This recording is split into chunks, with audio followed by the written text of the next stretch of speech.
You're listening to The Moose and the Loose, your 10 minutes action-packed financial podcast with your host, Mike Yahoo.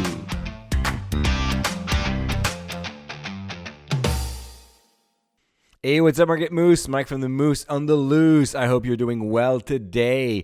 For this show, I want to dig in a lot of emails that I've received as of late of investors that are afraid that we would go into a massive recession that would, of course, come with a bear market. So we're going to dig in that fear. That's what I like to do when I'm afraid of something, is just to go deep inside of that fear, find out the reasons why I'm afraid of something, and see if those reasons are valid or not. So today we're going to talk about 5 reasons why we're going to have a bear market right coming up front to our door. And we're going to see if it's really good or it's just thing that happens all the time, but we're just scared anyway. So reason number 5, the election is coming. Oh my God, the election every single year. I've been operating dividend stocks rock since 2013. I've been an investor since 2003, and every time there is an election, either on the Canadian side or on the US side, it's always panic mode. The market is going to crash, the economy is going to burst, or it's going to fall down. There's always something that is going to happen because there is an election happening. Now, if you go back to the literature and you look at what really happened when there's a change of government, you will realize that not much happens. Sometimes on the US, sometimes the Democrats does a good job and they have a good stock market. Sometimes they do a bad job and they have a bad stock market. Same thing with Republicans. Same thing in Canada. I mean, Stephen Harper was prime minister for 10, 12 years. Don't tell me it was 12 perfect years on the stock market. That's impossible, right? Because the stock market goes up and it goes down. So regardless if you like Stephen Harper or not, it's not the point. The point was, they do whatever they have to do as a government, but the stock market does something else. So that fear is not, yes, there's volatility, but there's volatility all the time. So anyways, I don't see that as a major point. The second one is war. There is growing tension in between Russia and Ukraine. It gets that war is never ending. We have more tension as well in Israel and Palestine, and then that around those countries.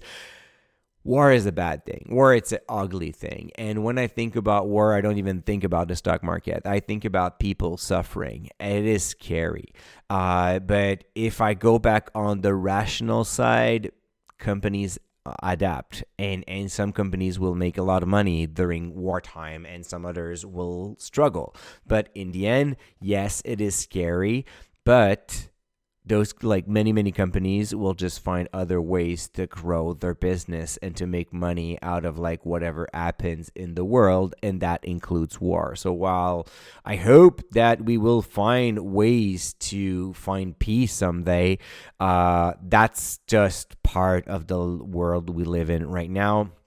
I don't think it's going to have a major impact on the stock market over the long run. That's unfortunate. We should solve those things. But if I have to draw the line between what war means to me versus what it means to my investment, it doesn't mean much for the investment part, unfortunately. Number 3. The consumer is struggling. And this one is a real one. If you read a few quarterly earnings press release, I read a lot of those, but if you look at most retailers and other consumer discretionary companies, they will tell you the same thing. The consumer is struggling. Inflation and higher interest rate has taken away a big part of their budget. They focus on essential purchases, and everything that is extra, which is part of the discretionary expenses, of course, well, it has to wait later. Even Home Depot is saying consumers, they still come in the store, but they buy small stuff. They will like buy paint to just like paint a room to make it look better, but they will not spend $75,000 on a new kitchen. So those are the things that are happening. And at the same time, you can see that while Canadian Tire is telling us how it's hard to sell all their discretionary goods, well, Go Easy is like originating loans like there's no tomorrow. And keep in mind, Go Easy are not like loans are not cheap. So the point here is if you have to go through to Go Easy, you're not necessarily in a super good financial situation. So what's the trick here? Well, this is a fact. It is happening. It is tough, but you can find companies that focus on non-cyclical markets or that will offer products to consumers that are in a better shape financially speaking.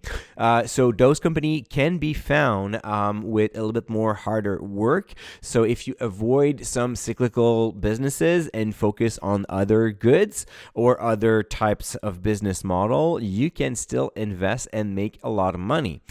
Speaking of which, I will host a webinar in partnership with Dividend Earner this Thursday. You can register at dividendstocksrock.com/dividend-earner-webinar. So it's dividendstocksrock.com/dividend-earner-webinar, or if you are on Dividend Earner's newsletter, you're going to see the invite. We're going to talk about how to invest in this crazy market. We're going to go about the buy side. So we're going to talk about the investment process, the buy process, and of course, I'm going to share some of my favorite companies. Moving on to number two, the second, probably one of the biggest reason why we think that there's gonna bear market coming up, technology hype. The Magnificent Seven on the US side is literally driving the market. So most of the gains are made by that hype around the rise of artificial intelligence and all those amazing companies that will make your life better, and a part of it is based on growing revenue and earnings, but a big part of that is also based on the hype and the future of all this. And when there's a big hype, well, there may be a bubble, and when the bubble bursts, that always hurts. We saw that many times in the past. Probably we're going to see that many times in the future. So what's the solution here against the tech hype? Well, it's diversification. I mean, it's just the classic. Sometimes you do not have to reinvent the wheel, right? If the technology sector is going crazy, well, it means also that you have other opportunities elsewhere, and maybe you can find those by spreading your money across multiple sectors and multiple industries. I'm heavyweight in tech. Most of the time, I'm between 20 to 30% of my portfolio in technology-related dividend growers. The fact that I focus on dividend growers actually helped me out, mostly because to be a dividend grower, you need to be a relatively stable and mature business. So companies like Microsoft and Apple do not only depend on the rise of AI, but rather can use their core business generating tons of cash flow to be exposed to that tailwind and to benefit from it instead of counting on that as a do or die test. So by buying dividend growers, you increase your chance or reduce the likelihood of having a major drop, but it's always possible. The last reason, the number one reason why we could have a bear market, and this one, I have to tell you, I don't have exactly a solution for this one, and it's the government deficits. Both on the Canadian and the US side, government seems to like to spend without looking at their revenue. If they were individuals, they would have to declare bankruptcy very fast, but because they are countries and because whenever they issue more bonds, they find investors willing to buy those, the investors that are looking for yield, that are trusting those countries. they still can get away with that, but they have a spending problem. They do not handle their revenue right as well, and rising the interest rate to stop the inflation, of course, didn't help, because now they have to attribute more of their revenue to pay down the interest rates. So what's the solution on this one? I don't really have one, to be honest. Like, this is a problem that is growing, and the only solution I can see from a government perspective is to have that courage to present like a balanced budget. But is it going to happen? I don't know. I don't do politics. I'm not in there, and I can certainly think that most people would not vote for a government telling them that they will increase their taxes and they will lower the services. But at one point, I just don't see how it can continue to keep going. So this could also be a dark cloud looming around the stock market. Don't worry, dear Moose. Tomorrow, I'm going to counter this episode with 5 reasons why I think we're going to have a bull market, just to have like this balance between 2 episodes. So don't go crazy today. Don't sell everything. Just at least wait for tomorrow's episode. It's going to be live at 7:30 a.m. Eastern time. And yeah, so until this very important episode, of course, don't forget to stay invested. Talk to you tomorrow. Cheers. Hey, welcome to the disclaimer. If you're listening to The Moose and the Loose, you cannot really expect me to give you buy or sell recommendation or financial advice, right? You're here for fun, you're here for information and some entertainment. But I am not your financial advisor, I am not your broker, so therefore I'm not liable if you're losing money after listening to the podcast. If you're looking for some advice, go see a professional. If not, you can enjoy the show and do your due diligence after it.